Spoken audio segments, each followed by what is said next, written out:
Hello guys and girls, my name is Nishant and welcome to the YouTube channel of Vishwas Nishant. In today's lecture, we are going to discuss the third chapter of the book Introductory Macroeconomics, which is used for the class 12 students for the subject macroeconomics and is published by VK Publications. Obviously, it will be helpful for the class 12 student, but also for the students who are aspiring for the civil services exams, maybe it of any level, central level or the state level. So let's start with the video. Let's start with the discussion. The title of the chapter, the third chapter, is National Income and Related Aggregates. If you want to understand the term national income in all the aspects, so there are four aspects in which it can be understood. The first aspect is the concept of national income. What is a national income in total? Then there are some more terms which are related with this national income, like domestic income, national income. So we would be understanding the term domestic and national in terms of income. Then the gross income and the net income, we would be understanding these two terms as a concept as well. And there is one more concept which is related with this, that is the market price and factor cost.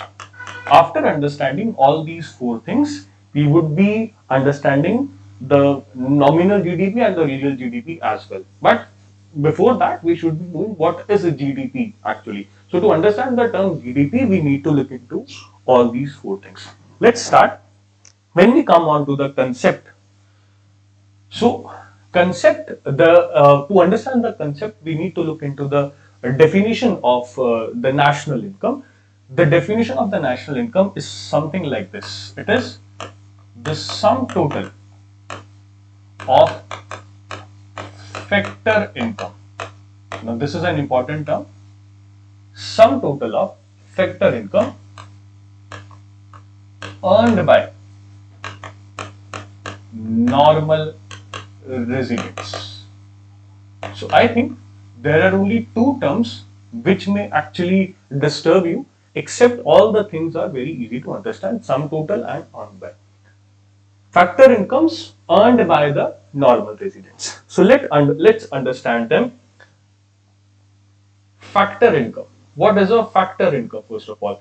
In the previous chapters, we have looked into factor services which are provided by the household sector to the producer sector. The four factor services which are provided are the capital, you can say the land and labor. Obviously, it refers to both of the labor, the skilled and the unskilled labor. I am categorizing usually economics categorized into one word only. And the last is the entrepreneur or the entrepreneur skills. Got it? So these are the factor services which are provided by the household sector.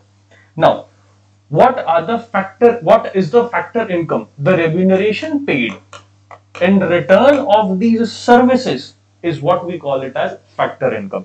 Like in case of capital, the remuneration paid would be the interest on that capital.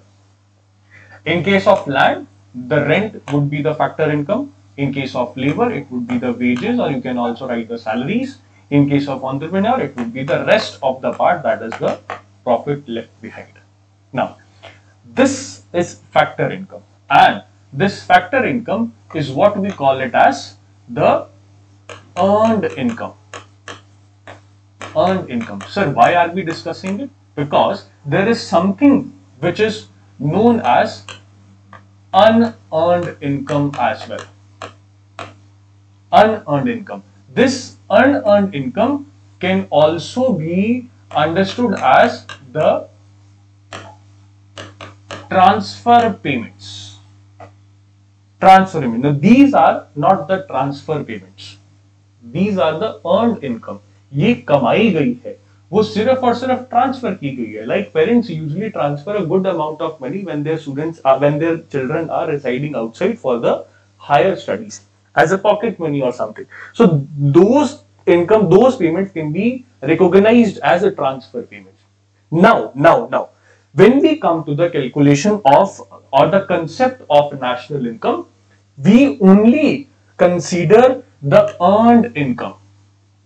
We don't even look at the unearned income because they are just the transfer payments. So when it comes to the factor income, which is used for the calculation of the national income, so this earned income is what considered to be the part of factor income.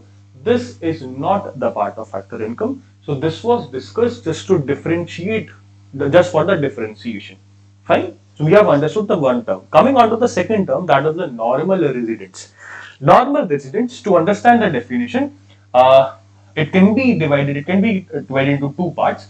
The first definition, obviously, the addition of both the definitions is actually what makes it to the normal residents. Normal residents, the first is the person or the persons who are ordinarily residing for a year in a specific or in a country, plus they have the economic interest in that country. So there are two terms, ordinary residing and economic interest. Ordinary residing simply means कि they are living over there. Simply, okay? Economic interest, obviously, when they would be living over there, so their consumption, their production, and the investment should be in that country. Major part, obviously. However, it doesn't mean that they can't import anything from the country outside. But yes, their interest should be to consume, to produce, and invest in the same country. That is what I am referring here to as economic interest. So the normal residents are already residing for a year in that country, at least a year in that country, as well as they have their economic interest in that country. So what is the national income? The factor income earned by these type of people. What is the factor income? This is the factor income. This is not a factor income. Sorted? So this is the concept of national income for you all. Coming on to the next concept, that is domestic and national. I am explaining it. You can say मैं अलग-अलग करके इसको explain कर रहा हूँ, but इसको हम last में इकट्ठा करेंगे, aggregate करेंगे इसको. Domestic and national. To understand these two terms, we need to look into, first of all, what is a domestic territory? What is a domestic territory, first of all? So, domestic territory here is domestic territory. Here refers to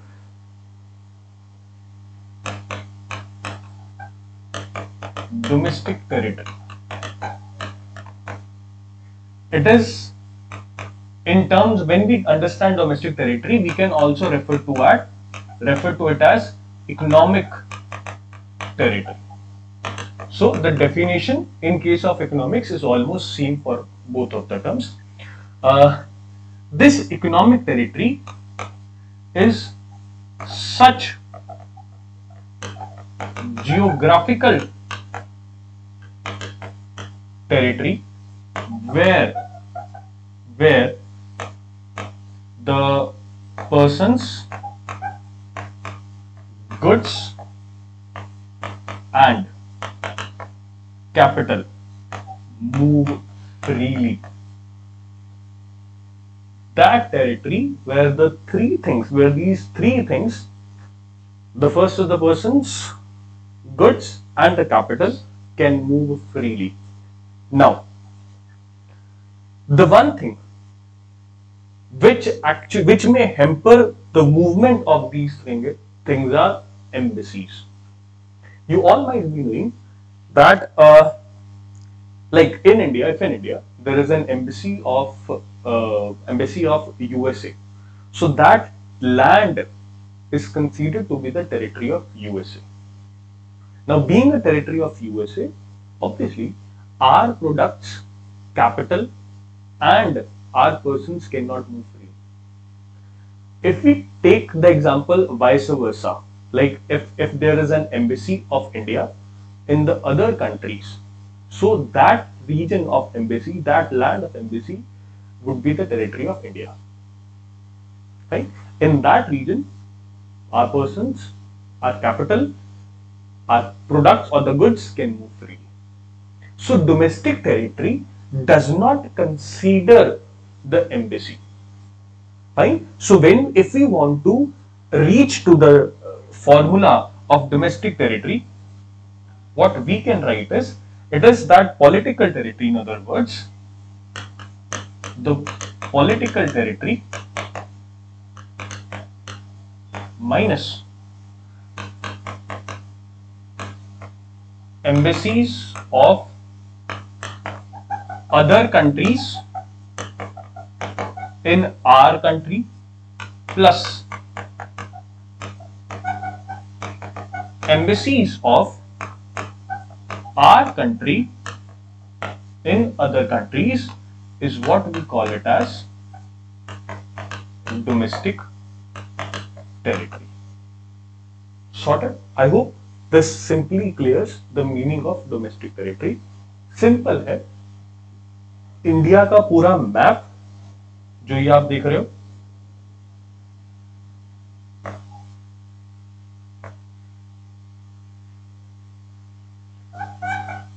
India का पूरा map, इसमें इस reason में जो छोटी छोटी embassies होंगी बाकी सारी कंट्रीज की, वो माइनस कर दो, बाकी सारी कंट्रीज में जो एम्बेसीज है उसको इसके अंदर प्लस कर दो, वो इंडिया की डोमेस्टिक टेरिटरी बन जाएगी. Now, if we have understood the term domestic territory, on the basis of this term, let's jump to the term domestic income. Domestic income.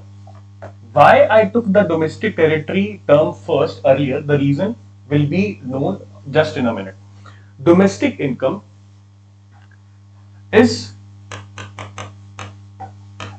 the factor income which is earned in domestic territory by the residents as well as non-residents. इस India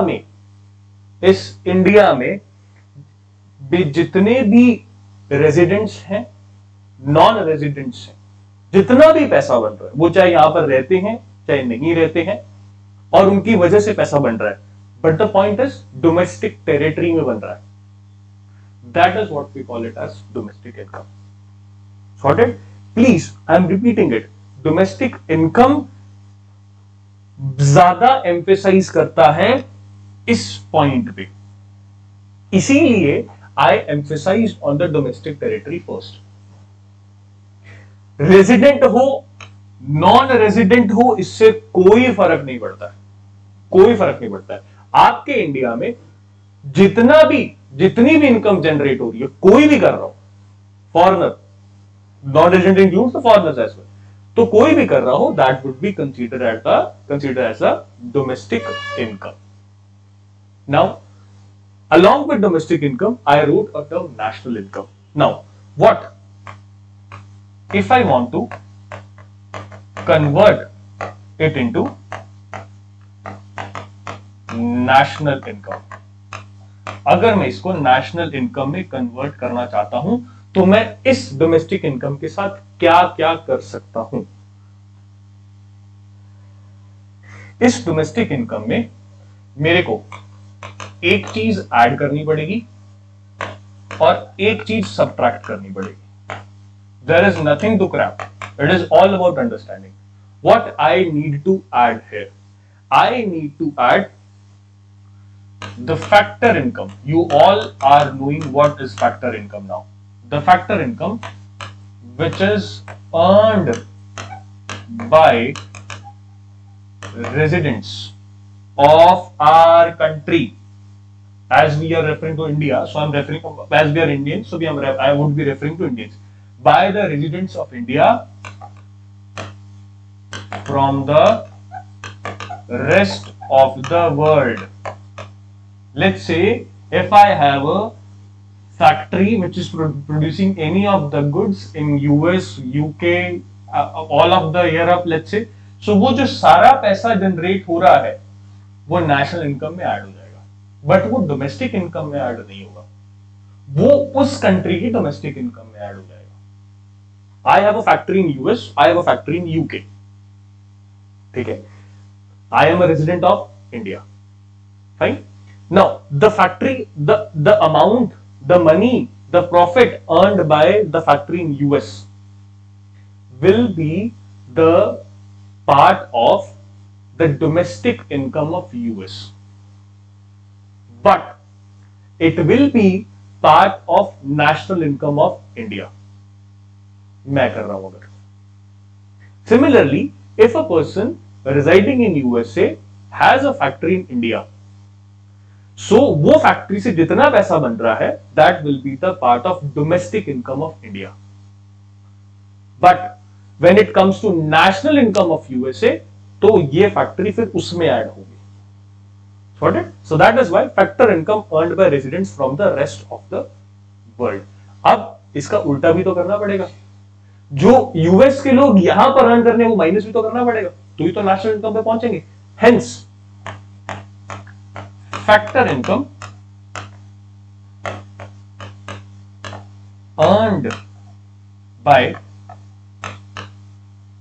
residents, factor income earned by non-residents in our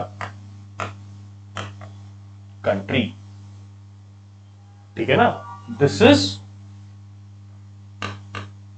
India, this is USA, है ना? So Nishant being here have a factory in USA as well. Got it? So इसका जो domestic income है, India की जो domestic income है, इसमें ये वाली फैक्ट्री ऐड नहीं होगी, रेदर इस यूएस वाले की जो फैक्ट्री यहां पर है उसका प्रॉफिट ऐड होगा, उसकी फैक्टर इनकम ऐड होगी। बट जब मैं नेशनल इनकम की बात करता हूं तो नेशनल इनकम में ऑब्वियसली मैं इंडिया के नेशनल इनकम की बात कर रहा हूं, इंडिया के नेशनल इनकम में ये वाली फैक्ट्री माइनस हो जाएगी जो यूएस वाले बंदे की है, और ये वाली फैक्ट्री ऐड हो जाएगी जो निशांत की है।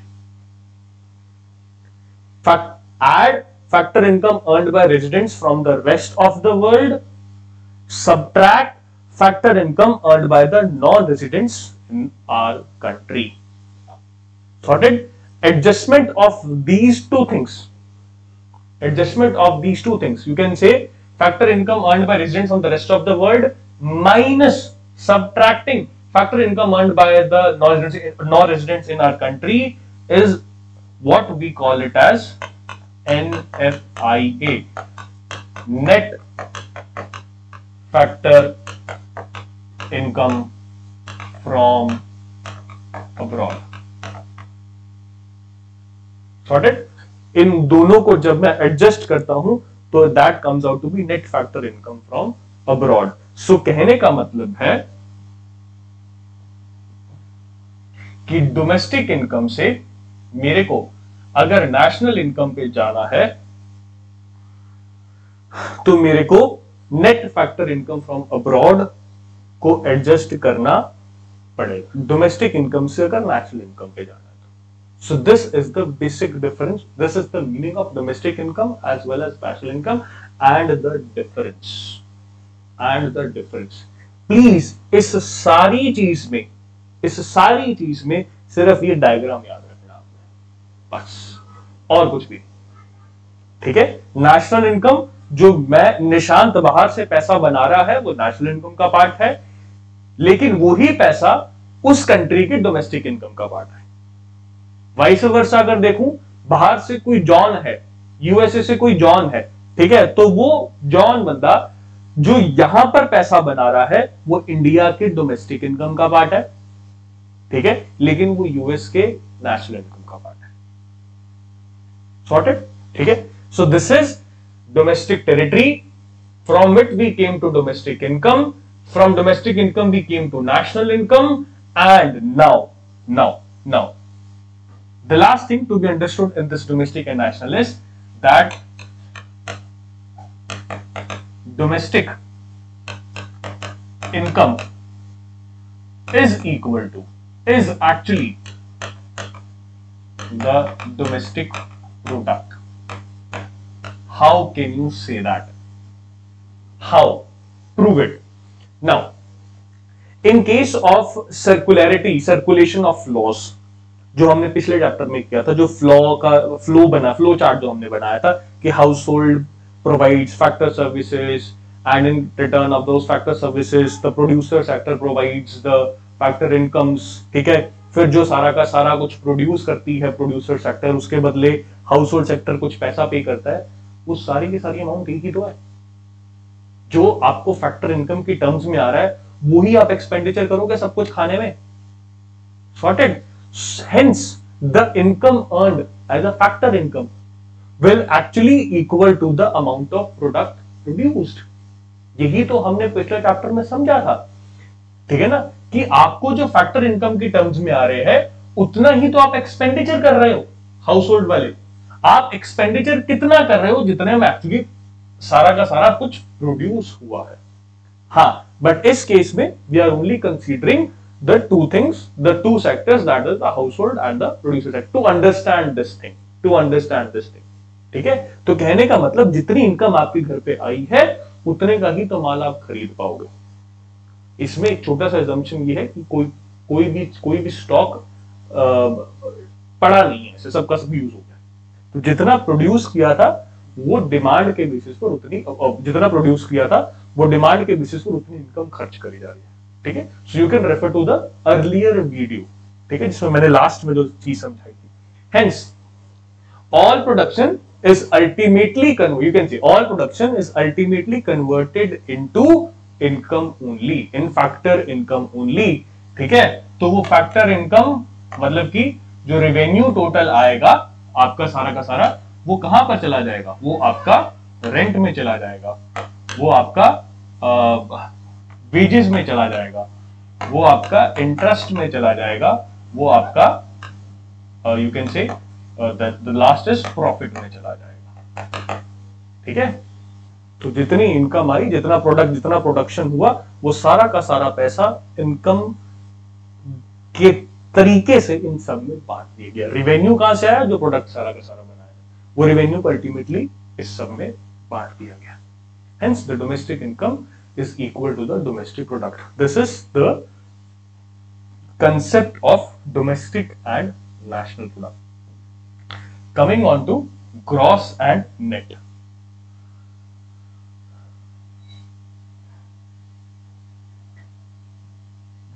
Gross and net. Now, in case of gross and net, the difference is only of depreciation.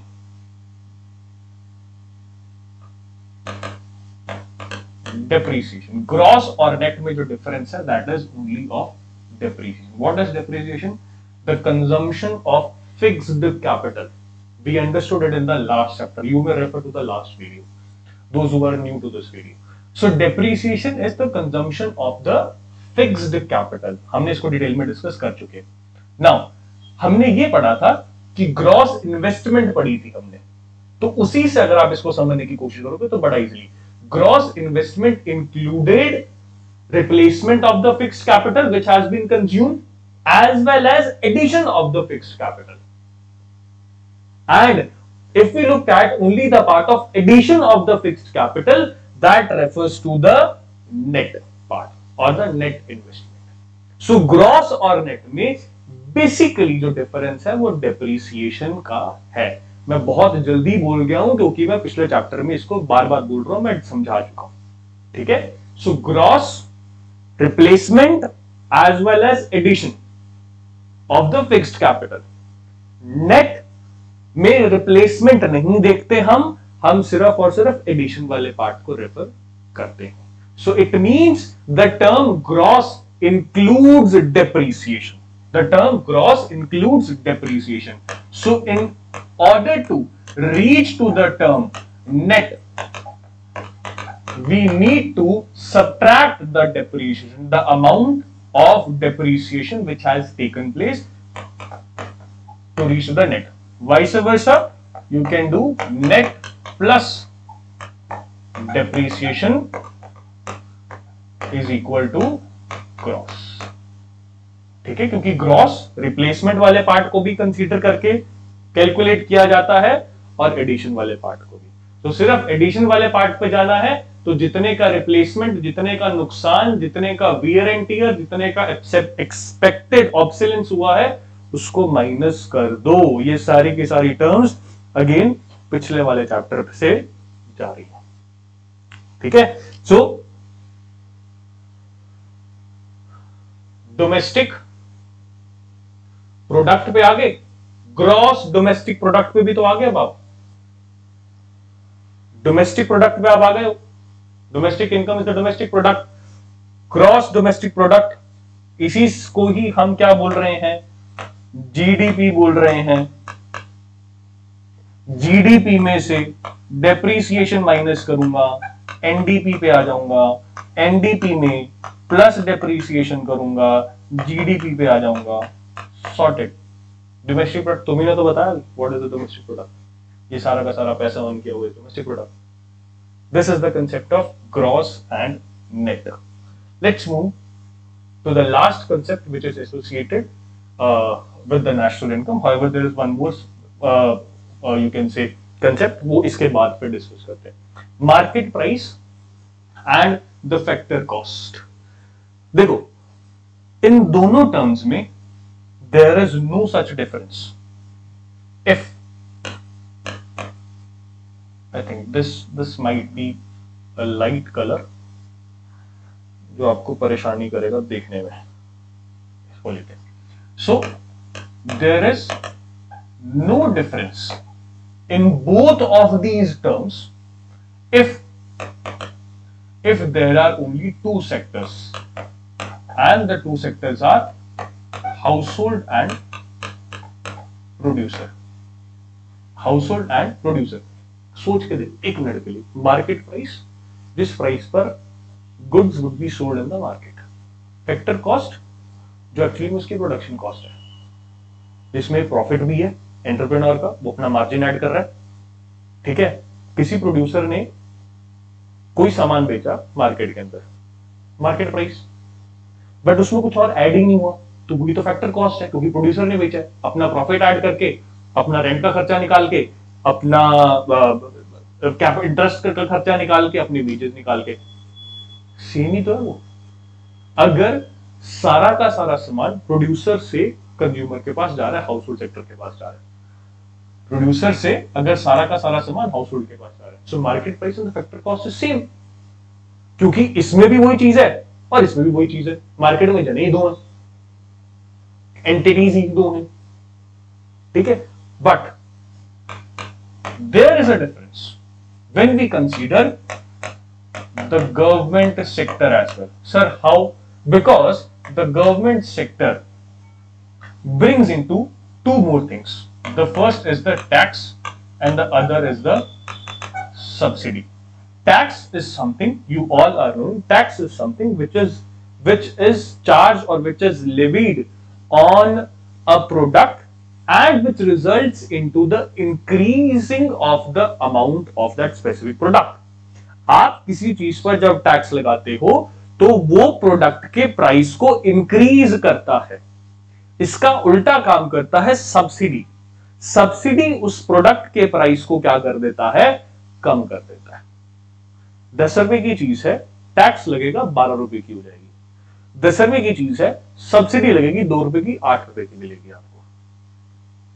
तो फैक्टर कॉस्ट से जब वो मार्केट प्राइस पे जाती है, फैक्टर कॉस्ट से प्रोड्यूसर के घर से, प्रोड्यूसर की फर्म से निकली फैक्टर कॉस्ट से जब वो मार्केट प्राइस में जाएगी, अगर उसमें टैक्स लगेगा तो वो मार्केट प्राइस बढ़ जाएगा, अगर उसमें सब्सिडी लगेगी तो मार्केट प्राइस कम हो जाएगी. ठीक है ना। फैक्टर कॉस्ट, अगर टैक्स लगेगा तो प्राइस बढ़ जाएगा, अगर सब्सिडी लगेगी तो प्राइस कम हो जाएगा, और फिर उसके बाद वो क्या बनेगा, market price. Sorted. So this is the concept of market price and factor cost, ठीक है। सो यू कैन से the domestic product eight market price से हमें अगर जाना है फैक्टर कॉस्ट पे, तो टैक्स प्लस किया था, टैक्स को माइनस कर देंगे।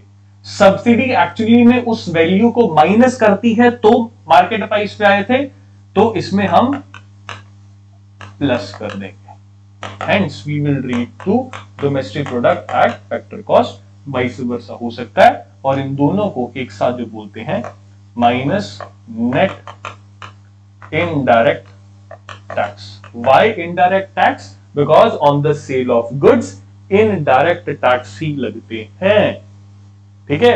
What is the difference between direct and indirect tax? थोड़ा बहुत आपने पढ़ा होगा, थोड़ा सा मैं समझा देता हूं, प्रॉपर डिटेल में नहीं जाऊंगा, फिर कभी इसको डिस्कस करेंगे। डायरेक्ट टैक्स आपकी इनकम पर लगते हैं, जैसे आपका इनकम टैक्स होता है। इनडायरेक्ट टैक्स सिर्फ एग्जांपल से समझा रहा हूं, I am not going into the depth, so it may very, this definition may very जब आप डेप्थ में जाओ थोड़ा सा, ठीक है ना। सो डायरेक्ट टैक्स जैसे कि आपका नेशनल आपके इनकम पे लगता है, दैट इज इनकम टैक्स, कि आपके पास पैसा आया और आपकी इनकम पे वो डायरेक्ट लग गया। इनडायरेक्ट टैक्स जो यूजुअली प्रोडक्ट्स पे लगता है, गुड्स पे लगता है, ठीक है, एंड जो एंड कंज्यूमर होता है उसको वो टैक्स पे करना पड़ता है। टैक्स प्रोड्यूसर को भी पे करना, जीएसटी प्रोड्यूसर को भी पे करना पड़ रहा है। प्रोड्यूसर ने आगे होलसेलर को बेचा, होलसेलर ने वो जीएसटी पे किया, तो प्रोड्यूसर के सिर से निकल गया कि प्रोड्यूसर ने नहीं पे किया, क्योंकि एंड कंज्यूमर वो हो गया, एंड लेने वाला बंदा वो हो गया। अब नाउ व्हेन होलसेलर भी further sell it to the retailer, तो वो टैक्स किसने दिया, रिटेलर ने। रिटेलर ने अगर आगे बेच दिया कंज्यूमर को, तो कंज्यूमर को टैक्स देना पड़ गया।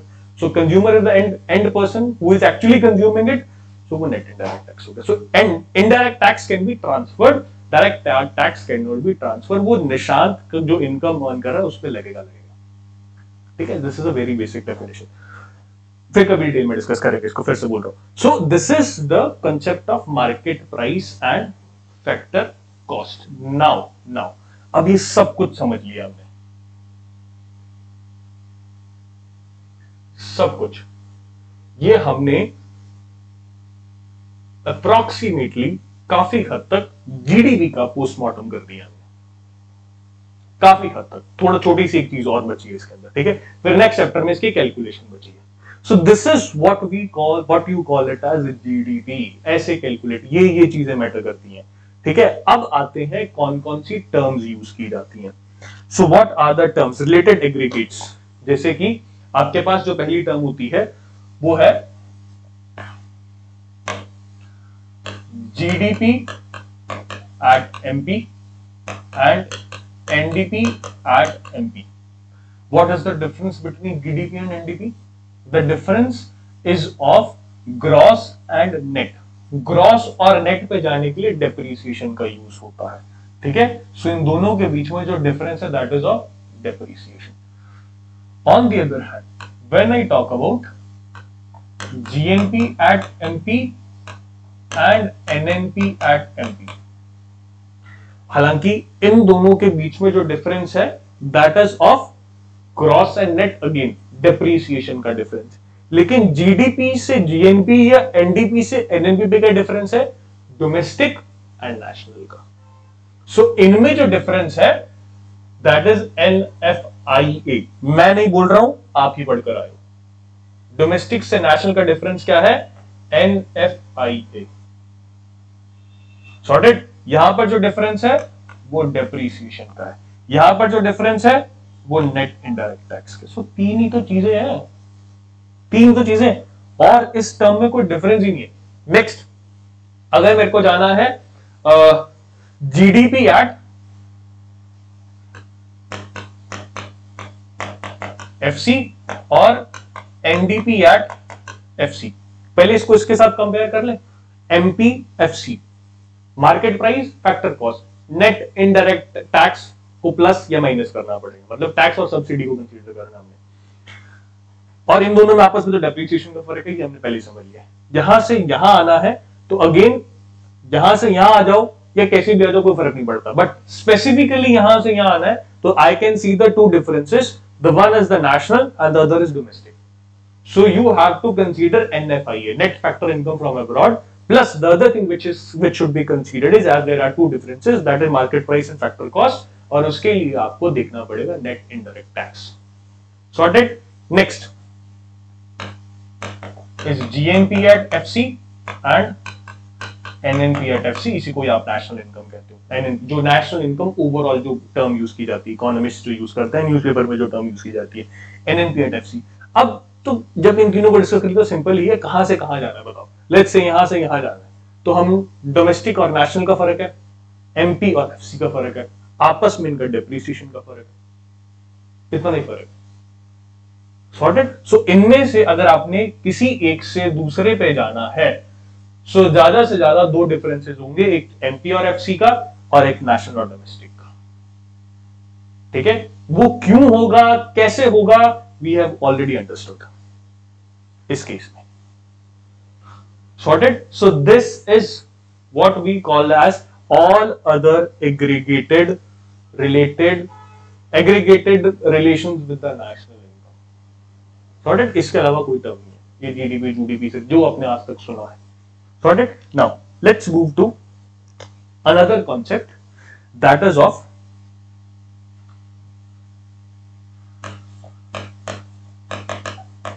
nominal GDP and the real GDP. Basically एक पॉइंट का डिफरेंस, एक पॉइंट का, वो है हम कौन से ईयर के प्राइसेस को कंसीडर कर रहे हैं. सिर्फ इतना फर्क, सिर्फ और सिर्फ इतना फर्क कि आप कौन से ईयर के प्राइसेस को कंसीडर कर रहे हो. जैसे जीडीपी को हमने ये देखा कि आपने कितनी क्वांटिटी प्रोड्यूस की है, आपने कितनी क्वांटिटी प्रोड्यूस की है और किस प्राइस पर प्रोड्यूस की है. ऑब्वियसली व्हेन यू आर, जब जीडीपी को आप देखोगे तो आप मॉनेटरी टर्म्स में देखोगे, क्योंकि प्रोड्यूस तो बिस्किट भी हुआ है, प्रोड्यूस तो ये बोर्ड भी हुआ है, प्रोड्यूस तो लाइट भी हुई है, प्रोड्यूस तो फोन भी हुआ है. अब सबको एक प्लेटफॉर्म पे कैसे देखोगे, प्राइस की फॉर्म में. There is only one thing common between them, that is the money, that is the price. So इसलिए हम इसको प्राइस से मल्टीप्लाई कर देते हैं सेम प्लेटफॉर्म पे आने के लिए. अब इसके अंदर ये जो P है, this price is of current year, जो अभी ईयर चल रहा है और जिसमें आप कैलकुलेट कर रहे हो, and this is the quantity of goods and services produced in an accounting year. ठीक है, so this is the price of the prevailing year. On the other hand, in case of real GDP, the formula is same, the concept is same. Again, the definition of quantity is also same. Quantity will be of the same year only, of the current year only, but the difference would be of price. The price will be of base year. Now what is a base year, sir? Base year is an year of comparison. ये comparison के लिए एक year उठाया जाता है और usually वो year उठाया जाता है जहां पर मैक्रो वेरिएबल्स ज्यादा नहीं थे. मतलब कि उस ईयर में प्राइसेस भी नॉर्मल रेंज पे थे, मेजरली तो प्राइसेस ही होंगे, प्राइसेस नॉर्मल ईयर में रेंज पे थे और क्वांटिटी प्रोड्यूस भी नॉर्मल ईयर पे थे, नॉर्मल रेंज में थी. सो एक बेस ईयर, एक बेस लिया जाता है कि साहब ये वो इसको बेस मानकर चलते हैं. जैसे अभी जो बेस ईयर है 2011 एंड 12, तो हम आज जो जीडीपी कैलकुलेट करते हैं वो उस प्राइसेस के हिसाब से करते हैं. 2011 और 12 से कंपेयर करके आज हम देखते हैं. तो फर्क क्या पड़ता है, एक्चुअली में तो सही कैलकुलेशन ही है. फर्क क्या पड़ता है कि इसकी कैलकुलेशन में जीडीपी दिखेगी तो बहुत अच्छी, बहुत ज्यादा दिखने वाली है, लेकिन वो हो सकता है कि जस्ट बिकॉज प्राइसेस इंक्रीज हुए हो तो जीडीपी ज्यादा दिख रही हो कि 2011-12 में आपके पास प्राइसेस थे 10 रुपीस ऑफ ईच प्रोडक्ट। आज 2025 में आपके पास जो प्राइसेस हैं let's say they are 50 rupees and quantity हो सकता है रिड्यूस हो गई हो सकता है सेम हो सकता है ज्यादा भी हो गई हो, बट पता कैसे लगेगा? आपको पता ही नहीं लगेगा। उससे बेटर क्या है, ये है कि आपने प्राइस तो 2011-12 वाला ही रखा हुआ है, इसको आप बेस ईयर बोल रहे हो, इसी को ही आप ईयर ऑफ कंपैरिजन बोल रहे हो, और आपने 2011-12 से कंपेयर किया कि 2011-12 में quantity produced was let's say 100 ton और आज हो गई है लेट्स से 500 टन। ठीक है, प्राइसेस सेम रखोगे तो आप कंपेयर कर पाओगे कि अच्छा क्वांटिटी इंक्रीज हुई है या सिर्फ प्राइस ही इंक्रीज हुए हैं। So this is a much better way to calculate the GDP because इसमें the rise in price is also considered, and when we are calculating GDP we are looking at the production की production कितनी increase हुई है, क्योंकि जितनी ज्यादा production उतनी ज्यादा इनकम, उतनी ज्यादा ग्रोथ। सो इसमें प्राइस का राइज भी कंसीडर हो जाता है, इसमें नहीं होता है। Hence this is a much better way. So it can just a monetary increase in the GDP. On the other hand, this is a actual the increase in the production, क्योंकि हमने prices base year के लिए हुआ है। 2011-12 के बाद ये base year है, मतलब 2011-12 के बाद जितने भी है उससे आप कंपेयर कर सकते हो कि क्वांटिटी कितनी इंक्रीज हुई, प्राइस तो आपने सेम ही लेकर रखा हुआ। सो सर अब आते हैं इसके कन्वर्जन पे कि how a nominal GDP can be converted into a real GDP. So the formula for that is, if you want to calculate the real GDP on the basis of nominal GDP, so real GDP would be equal to nominal GDP upon the price index of current year into the price index of base year, या usually हम constant year भी बोल देते हैं base year को। ठीक है, सो मैं यहां पर बेस ईयर लिख देता हूं, base year. This is the formula to calculate the real GDP out of the nominal GDP. Price index वो पूरी की पूरी लिस्ट जिसमें एक साइड पर कमोडिटी लिखी हुई है, दूसरी साइड पर प्राइस लिखा हुआ है। ठीक है, सो जो प्राइस इंडेक्स बेस ईयर का था उससे मल्टीप्लाई कर देंगे, जो प्राइस इंडेक्स करंट ईयर का है उससे इसको डिवाइड कर देंगे। And obviously, if the base year is an year of comparison, price index को हमेशा 100 ही लिया जाता है। Price index of base year को हमेशा 100 ही लिया जाता है, क्योंकि 100 के बेसिस पर आप अच्छी ग्रोथ कंसीडर कर सकते हो, है ना। हम यूजुअली कोई भी परसेंटेज निकालना है अगर, तो हम 100 कंसीडर करते हैं। So it is just to ease the calculation कि बेस ईयर हमेशा 100 ही रहेगा।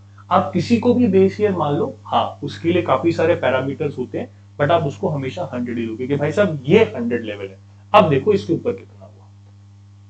ठीक है, इसीलिए जीडीपी यूजुअली परसेंटेज में होती है, वो कंपैरिजन आउट ऑफ कंपैरिजन होती है। आपको जो शो की जाती है कि the growth in GDP is by this percent, so that is in comparison of the base year. Also previous year से भी कुछ कंपैरिजन करते हैं, वो आपको देखना पड़ता है कि क्या क्या चीजें। ठीक है, सो इससे ज्यादा डेप्थ में हम जाएंगे नहीं। So it would be real GDP is equals to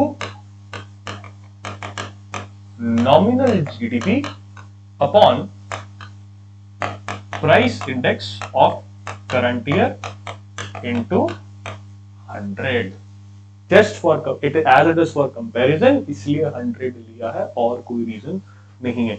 अब साहब अगर आपने रियल जीडीपी से नॉमिनल जीडीपी जाना, फिर आपको सिंपल मैथ्स तो आती ही है कि इसको यहां पे जाके मल्टीप्लाई कर दोगे, इसको यहां पे जाके डिवाइड कर दोगे, आप नॉमिनल जीडीपी को रियल जीडीपी में कन्वर्ट कर लोगे।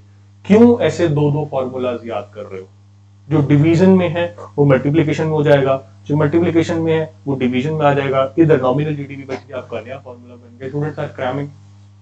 ये अच्छा, रियल जीडीपी का ये फॉर्मूला है, नॉमिनल जीडीपी का सेम ही तो चीज है, उसको इज इक्वल टू उधर की साइड पर रख दो, लेफ्ट हैंड साइड पर रख दो, है ना? Keep the things simple.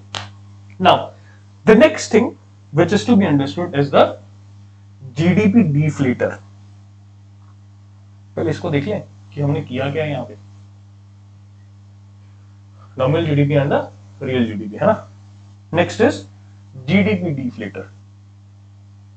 नाम से ही पता लग रहा है कुछ कुछ तो मेरे को।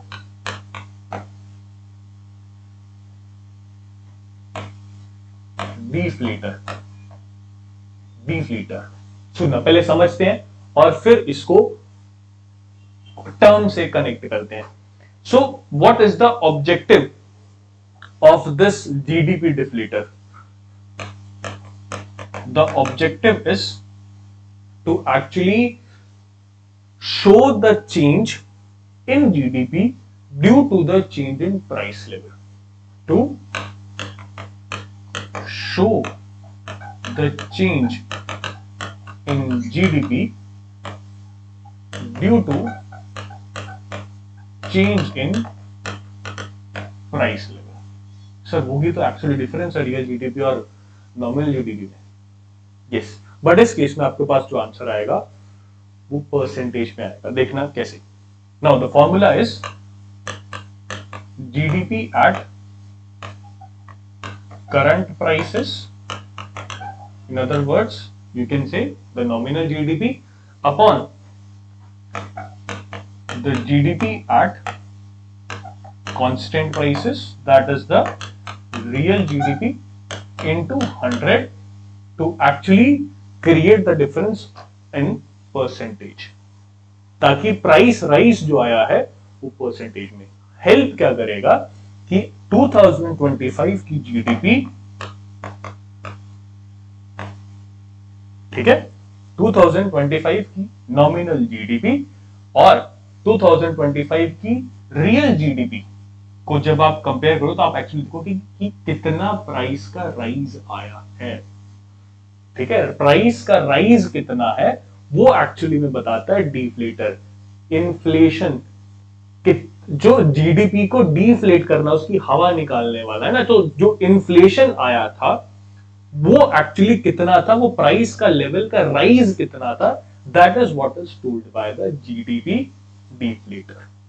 ठीक है, बट सर जीडीपी डिफ्लेटर तो हम, या प्राइस का जो लेवल का चेंज है वो तो हम price index, consumer price index से भी निकाल सकते हैं। बिल्कुल निकाल सकते हैं। दोनों के दोनों जो इंडिकेटर्स हैं वो एक्चुअली में चेंज इन प्राइस राइज की ही बात करते हैं कि प्राइस के लेवल में कितना चेंज आया, दोनों उसकी बात करते हैं। बट बेसिक डिफरेंस ये है कि जो जीडीपी डिफ्लेटर है वो सारे के सारे गुड्स की बात करता है। ऑन द अदर हैंड जो कंज्यूमर प्राइस इंडेक्स है वो सिर्फ और सिर्फ बास्केट ऑफ गुड्स की बात करता है, जो बास्केट ऑफ गुड्स आपको दे रखे।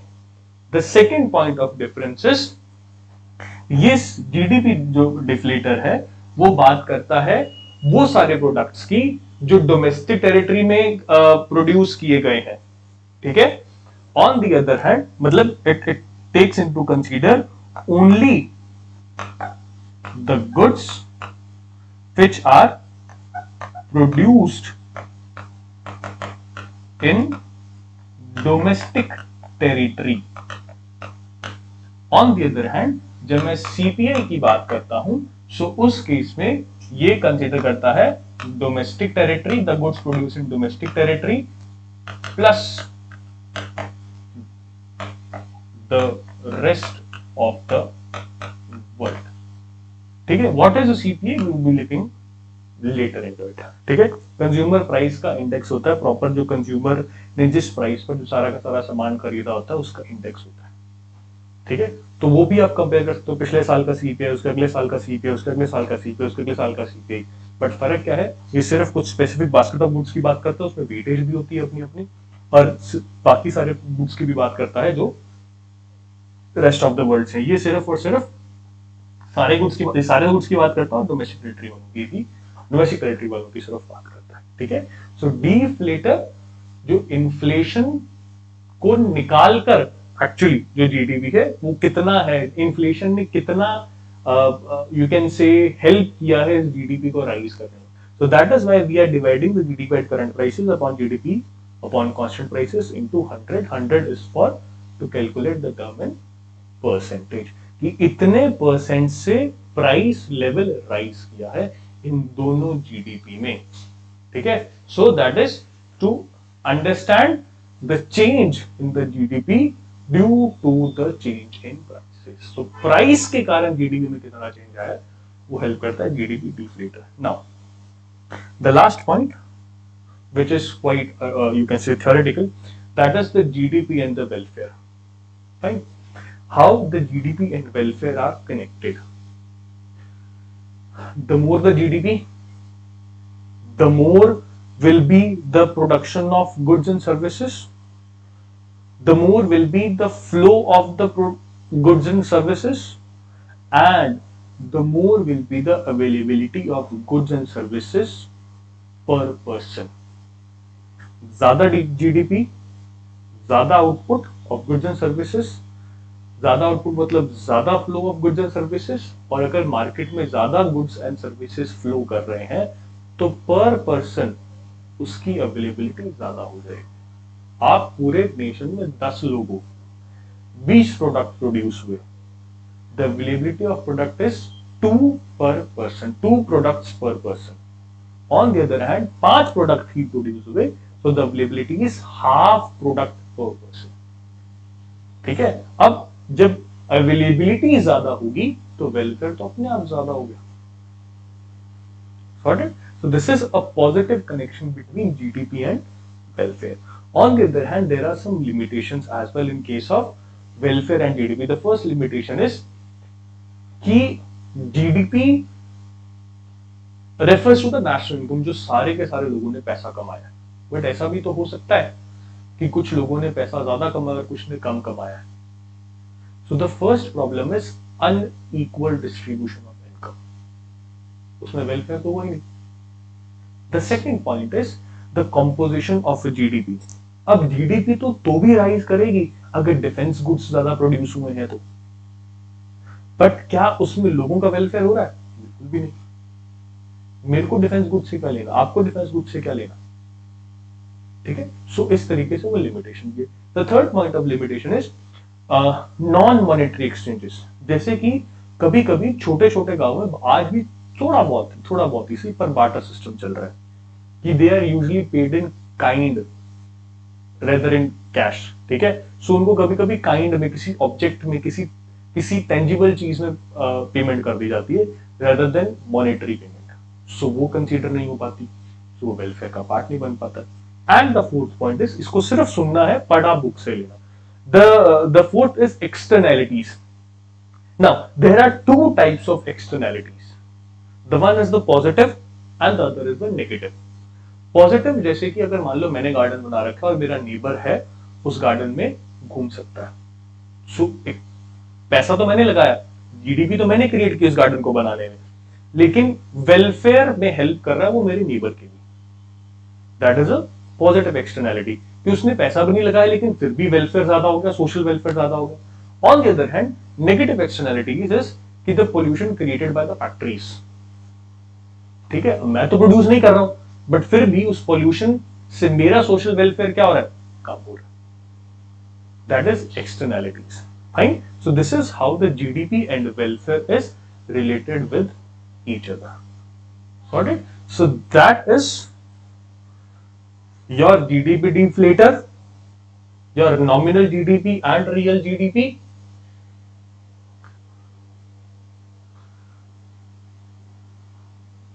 यस, एंड ये सारे के सारे एग्रीगेट्स आपने समझ लिए और ये है मेन चीज जो आपका चैप्टर का पार्ट है। This is something to understand. अगर ये समझ आ जाता फिर तो बहुत इजी, फिर तो super easy. Alright, so that's all for this lecture. See you in the next lecture. Bye, take care.